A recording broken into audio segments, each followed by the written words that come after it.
और आपने भी ये नहीं कहा कि बड़ा गांव में आप क्यों नहीं घुस सकते, आपने भी नहीं रोका। तो जो नियम बड़ा गांव के लिए है वही नियम कल्याण बिघा के लिए भी है। ये अलग नियम का है, बता रहे मुझे कह लीजिए सर, कल्याण बिघा में हम क्यों नहीं जा सकते ये बता दीजिए, और कुछ नहीं, हमको लिख के दे दीजिए। आपकी बात का जवाब एज पर लॉ सर, ये एसेस करना हमारी ड्यूटी भी है, रिस्पॉन्सिबिलिटी भी है, और ये मेरा पावर भी है। ठीक है कि जो सुरक्षित कार्यक्रम आपने हमें घोषित दिया है, लिख करके भी दिया, जिसकी अनुमति भी प्रशासन ने दी है आपको, कि वो सही तरीके से संपन्न हो, आपका सही रूट जो है वो निर्धारित हो जी, और सुरक्षित जो है सारा कार्यक्रम हो सर। आप तो प्लीज आपके सहयोग के लिए धन्यवाद सर। बस किस कानून के तहत आप हमको कल्याण बिघा जाने के लिए रोक रहे हो, लिख के दे दीजिए। मैं क्या कह रहा हूँ, आप समझ लिख के दे दीजिए, यही समझ बात लीजिए, लिख के दीजिएगा ना। आपने फिर वहाँ क्यों लिखा था, फिर जैसे श्रम कल्याण में आपने परमिशन दिया, या सभा है वहाँ, हाँ तो सभा है, आप वही करिए ना। तो क्या है आप पीछे का आप नहीं रोक दीजिएगा,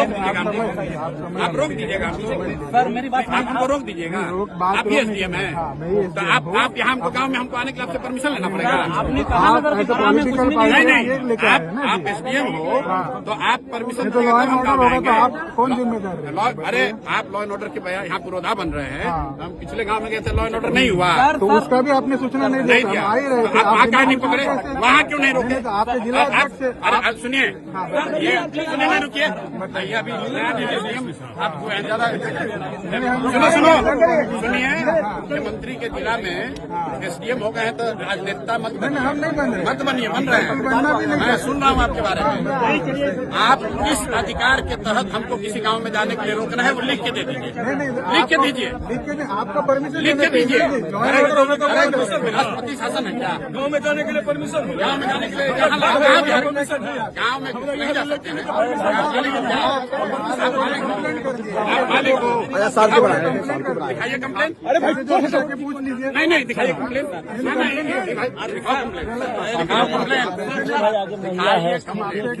बिल्कुल मैं आपसे बहुत इज्जत से बात कर रहा हूँ, दिखाइए कंप्लेन।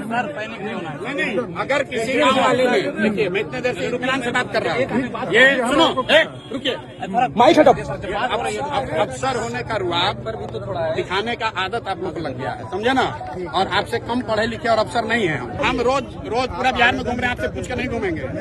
अरे आप अभी आपको इतना नहीं पावर सरकार ने संविधान ने दिया, क्या आप रोक लीजिएगा? नहीं, बेकार दिमाग मत करो, आप रोक लीजिएगा, आप रोक लीजिएगा, सही बात आप हमको समझाओगे।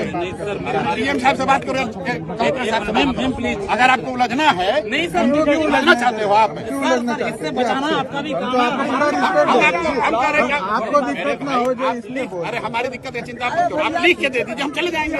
तो जो मांग रहे हैं वही कीजिए ना, लिख के दीजिए, कहाँ चीज कर लिख रहे के हैं दीजिए, हम लोग, लिख के दीजिए। तो कर रहे हैं, अकेले भी हम चल जाएंगे। नहीं कोई नहीं बात, पीछे हो जाइए, हम आप काम कर रहे हैं, हम छोड़ दें, कोई नहीं बात। आप दे दीजिए, आप दीजिए हमारे, आप लोगों को बुला के धमकी देते हो, धमकी दोगे? नहीं मतलब एसडीएम है, आप लोगों को बुला के पॉलिटिशियन बनना चाहते हैं भैया, आप लोगों को बुला के धमकी दे रहे हो।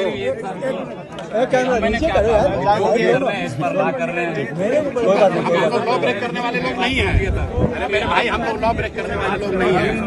सर ये बताइए, हमको रोकना होता था, हम बिहार शरीफ में रोक देंगे, आपके रोकने से रुकेगा? नहीं तो हम बोल रहे हैं ना, आपके रोकने से रुकेगा? आप तो बड़े नेता है ना, सीधे पॉलिटिशियन आप इतने बिहार के साधारण लड़के हैं, और आप कभी प्रशासन में आए हो कि प्रशासन को पता चलाया, फिनांस से रहो, फिनांस से रहो,